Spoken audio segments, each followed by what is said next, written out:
Good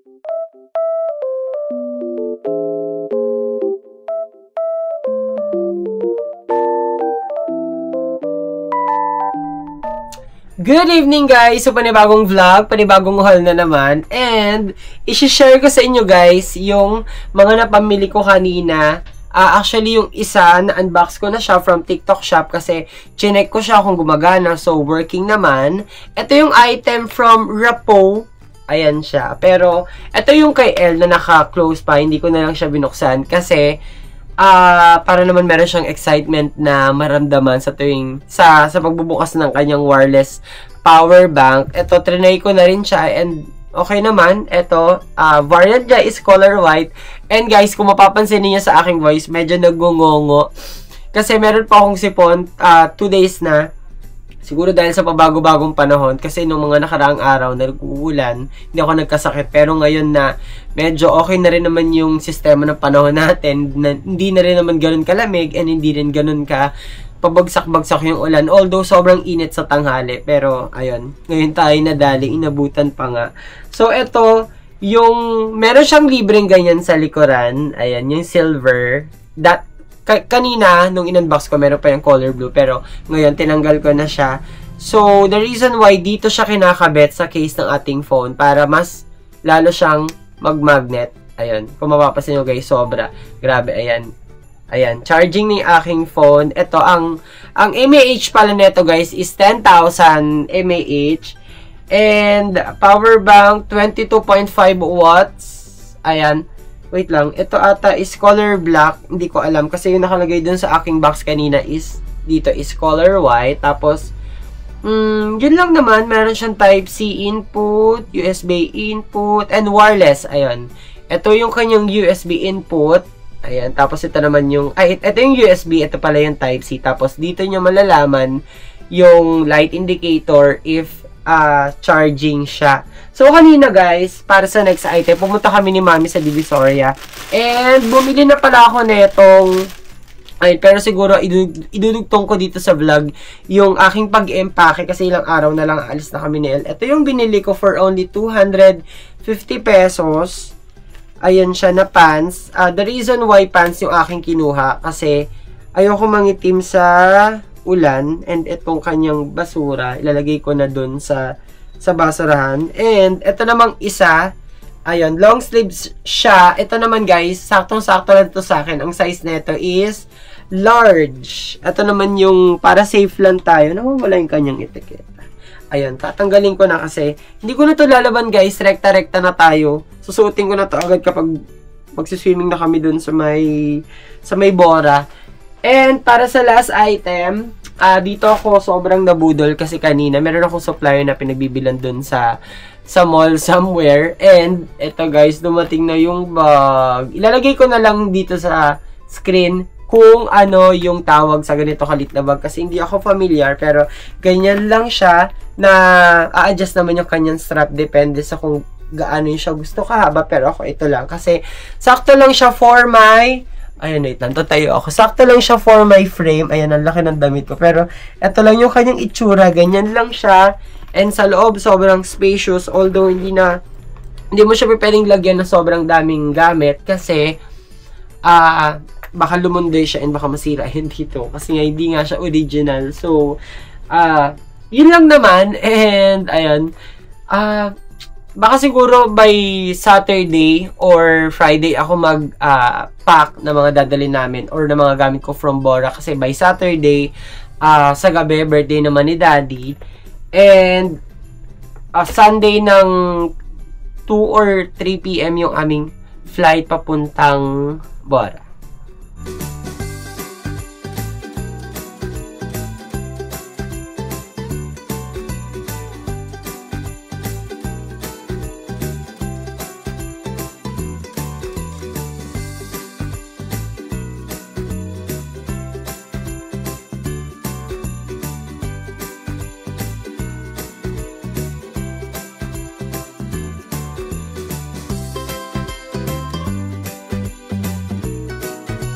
Nga, lumabas na naman ako at hindi ko na naman napigilan. So, ayun.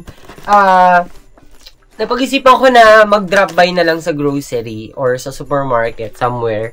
Kasi, after ng meeting ko kanina, may nadaanan akong mall and SM. So, ayun, napabili na ako doon ng mga stocks for my room. And, in fairness guys, medyo mas mahal ng kaunti yung mga pinamili ko ngayon kesa sa mga pinamili ko last time na nag-haul ako ng grocery. So, unahin ko na for the first item, etong mga ganitong Payless. Ayan, ang mura lang nila kasi, alam nyo ba guys, share ko lang, na dati ito, 50 pesos lang siya per ganitong plastic. Pero ngayon guys, 75 pesos na. Itong Quick Chow na calamansi. Yeah, it's calamansi flavor kasi color green. So, bumili lang ako ng isang pack. Tapos ito, bumili lang ako na itong Payless na Instant Mommy. I think this is around 7 or 8 pesos sa market. So, dito ko na lang muna sila ilalagay. And itong aking remote, dala muna yun sa tabi. Tapos, bumili din ako na itong Quick Chow na beef. Ito naman, parang it costs 8 pesos. Tapos, merong naligaw na isang Payless. And, wait lang, usog natin yung lagyan. Up till now, guys, although hindi na ganun kalala yung pag-ubo-ubo ko kasi nga Makating lalamunan. Pero, medyo naibsa naman siya kasi nag-take na ako ngayon ng Strepsils. So, Strepsils muna kasi ayoko muna mag-take ng mga antibiotics, yung mga ibang meds na tablet kasi syempre sa harm sa kidney natin yan, and kung magagawa natin na magpagaling via kung anong mga herbal remedy gawin natin kaysa uminom tayo ng mga capsule na nasa tablet. So ito naman yung isang variant, kung yun ay calamansi, ito naman is chilimansi kasi red yung kanyang packaging sa loob. Yan, tambak ko nila muna sila dyan, guys. Tapos, ang reason kung bakit nasa grocery na ako, 'di ba?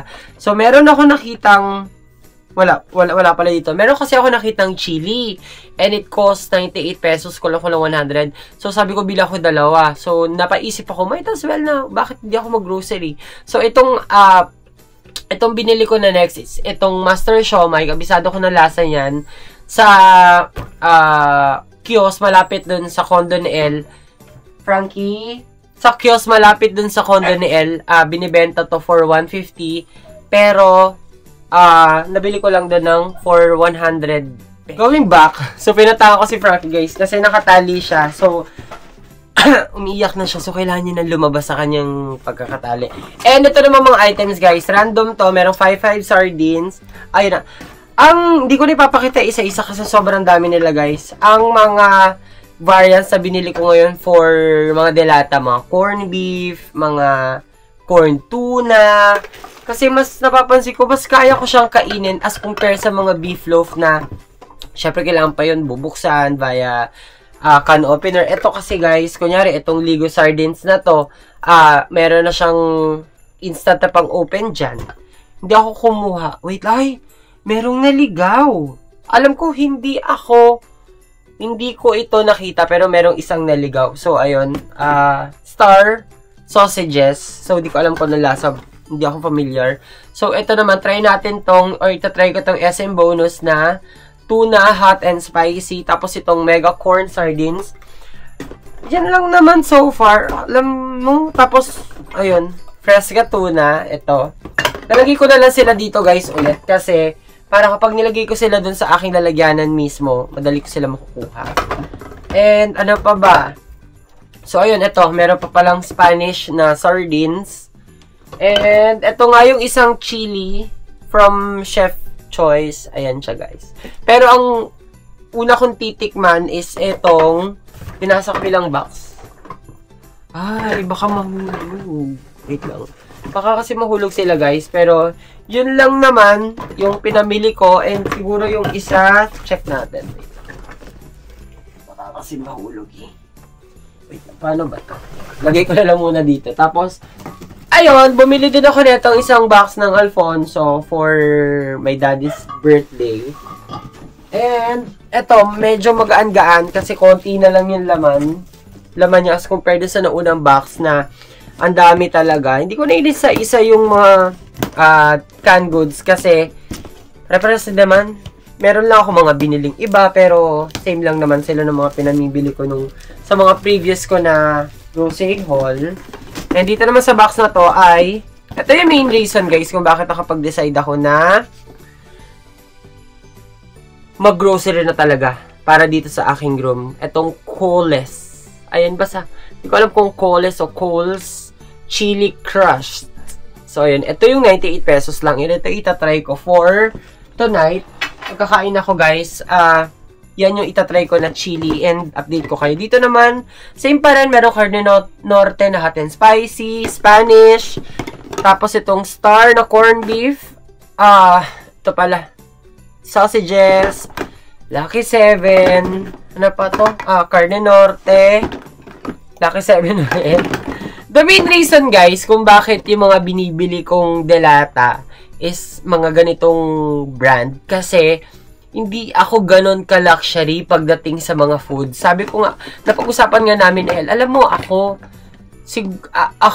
ang ways ko sa pagkain, mas gusto ko yung mas marami yung kanin kesa yung maraming ulam. Kasi meron akong friend na gusto niya talaga maraming ulam. Pero konti lang siya magkanin. Pero anyways, iba-iba naman tayo ng style. Masarap din mag-splurge sa mga mamahaling delata. Pero wag natin kalimutan na marami ding mas affordable as compare doon sa delata na medyo mahal. Although, masarap din naman yun. Pero, kung meron tayong mahanap na mura pero masarap na, doon tayo. Kasi, syempre, hindi naman natin pinupulot yung hindi naman natin pinupulot yung pera. Sermon. So, ito naman for the next delata. Ito. Giniling. Actually, pang sahog to. Pero, mas gusto ko siya na inuulam na plain lang. Yung, although ginigisa, ginigisa ko siya pero hindi ko siya inaaluan ng kahit ano. So far, yun lang naman. Parehas lang naman. Tapos, 2 peraso yung binili ko na Cole o Coles. Ayan. And para makapag-impake ako kasi it's Friday and sa L okay na rin siya sa kanyang luggage.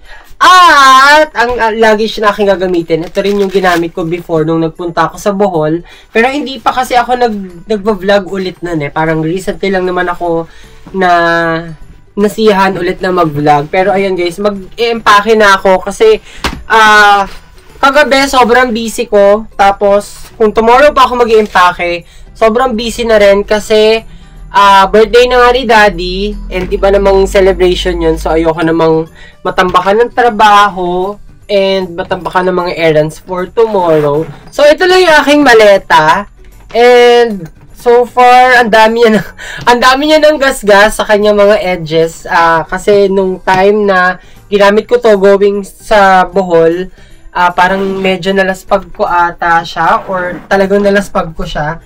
And, pag open guys, ito lang yung kanyang laman sa loob. So, ang allotted lang na kg para sa aming maleta, tig-isa kami ni L is 7 kilos. Pero, hopefully, hindi tayo sumobra kasi mas malaki yung charge if ever man na sumobra daw ng 1 kilo or sumobra tayo ng yung sa ano talaga, yung sa bigat or yung sa timbang nung item, nung maleta. Sorry, ano nagsasabi ko? So, unahin ko na, magdadala ako na itong sleeping tablet, which is my trusted ngayon na Nightfall. Kasi dito ako nahiyang. Ayan lang siya, guys. And ito yung kanyang box. Ayun. So, the reason kung ba't ako magdadala, may mga times kasi, guys, na hindi ako masyadong makatulog. Hindi ko alam kung bakit, pero siguro, dami ko lang iniisip this past few days na hindi ko may share sa vlog kasi kung i-share ko sa vlog, masyado naman ng vulgar. So, yung paglalagyan ko netong aking toilet is, ito lang din siya.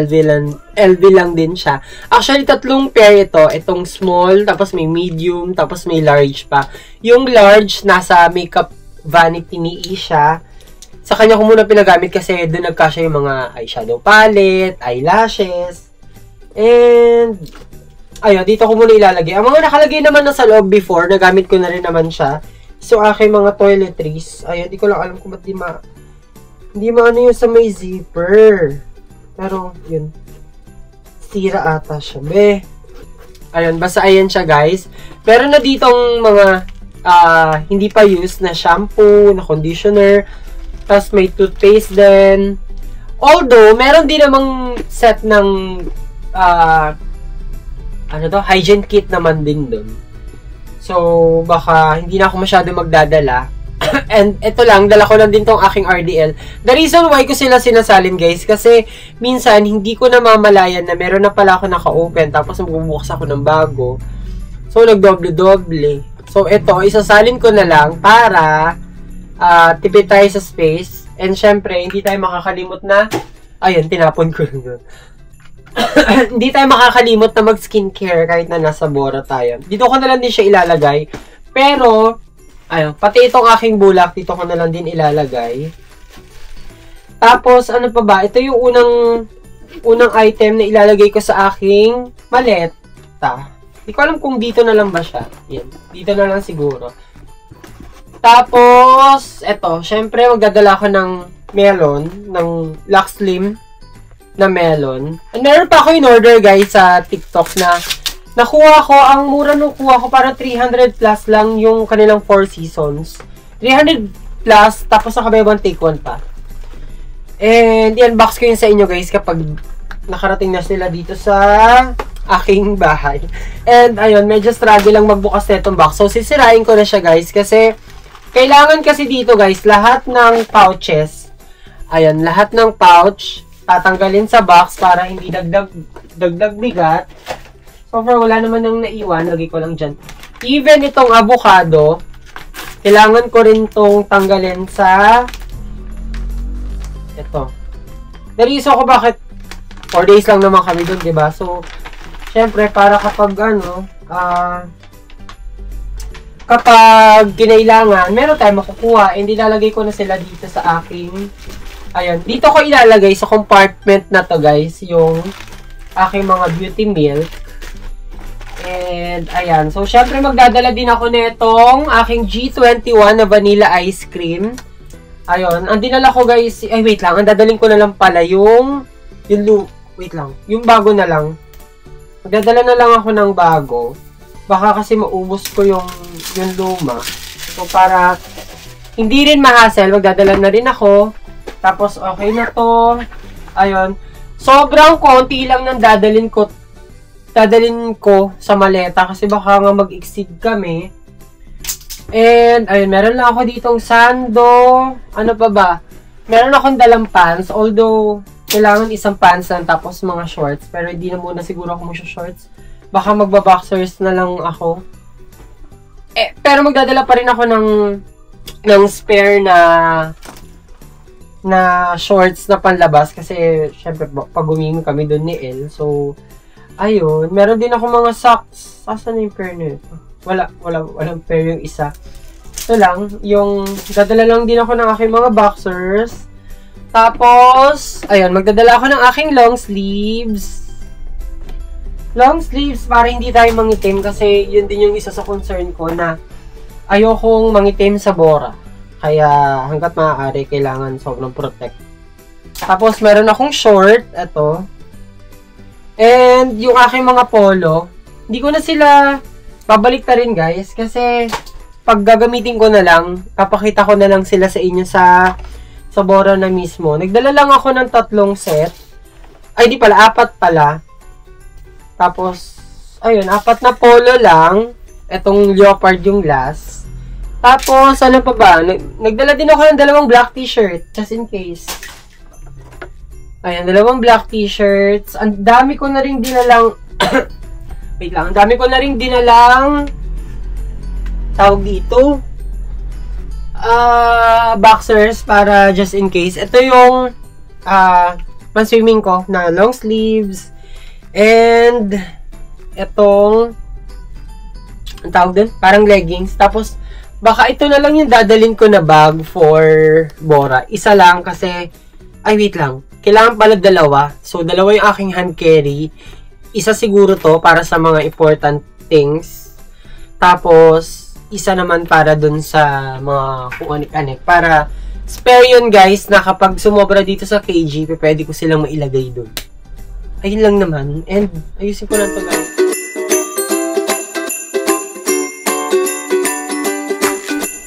Okay, going back, may dumating akong 3 deliveries. Actually guys, natutulog ako kanina mga around 2 p.m. Nung kumatok si mami dito sa aking room and sabi niya meron akong delivery. Although ako, narinig ko na rin naman na meron akong delivery sa labas pero di ko lang napapansin kasi medyo puyat nga ako gawa nga nang hindi ako masyado nakatulog kagabi kasi doon sa pinuntahan kong event and doon ako nalasing. Parang alam mo yung kahit sobrang hilong-hilo ako, hindi ako makatulog, parang namamahay ako. Gusto ng katawan ko na alam mo yun, yung higaan ko pa rin talaga dito sa kwarto, yung mahigaan. Pero wala, pinilit ko na lang makatulog. Pero so far, putol-putol lang yung tulog ko. So, going back, may dumating na yung aking 20 mAh na from Unid. Ayan siya guys. From Unid yung brand niya. It's a power bank, fast charging power bank. Kung itong color white, 10,000 mAh. Pero ito naman guys, kung i-charge nyo siya, via cord, pero itong isang power bank, matcha-charge siya ng ganyan, kasi meron siya mismo, pwede siyang i-direct sa outlet, kaya meron siyang ganyan. Tapos ito lang yung kanyang design, meron din siyang pa-handle na ganyan, orange. Tapos sa likod, same na sila itong white, merong palibreng ganito, pero hindi ko na, ayun. Pero since meron na nakakabit sa aking likod ng phone, ayun, good to go na siya, makakabit na siya. And ito naman guys, mas malaki as compared dito sa white kasi itong nakakabit sa aking phone is 30,000 mAh, samantalang ito naman is 10,000 mAh. So, ayun lang naman inclusion sa loob, yung power bank itself, tapos sa manuals, ito naka-plastic yung item, sa manuals, tapos ayun, wala naman ng laman. Kaya itatapon ko na rin naman to guys. Trusted ko na tong Unid kasi meron na din ako ibang power banks na nabili pero naibigay ko na yun kila Paolo, kila Isha. So, ayun, dito tapo ko sana pero hindi nag-shoot. Tapos, going back, i-charge ko muna to guys para masubukan kasi mas gusto kong tinatry yung mga items kapag full charge as compare yung i-try mo siya agad para makita natin yung results. And ito naman, para sa second item, ito yung, sabi ko guys na nag-sale, yung 4 seasons, means, magkawas, ito siya guys. So, itong Lux Beauty 4 seasons juice, ayan na siya guys. Yan, ang cute. Nag-sale sila, parang nakuha ko lang to ng 300 pesos. Ayun, nakuha ko lang ng 300 pesos, dalawa na siya, 300 plus pesos, dalawa na siya. And alam ko meron pa ako paparating na isa pang isa pang batch. And ayun, nag-hoard na ako kahit juice siya kasi nga amurak. Ako na lang bahala, inumin ko na lang to guys. Pilitin ko na lang na inumin kasi ako personally hindi ako fan ng mga juice based na may mga ganitong collagen and glutathione. Pero, ayun. Although, masarap din naman to. Yun nga lang yung taste buds ko kasi hindi pang juice talaga. More of pang milk yung panlasa ko.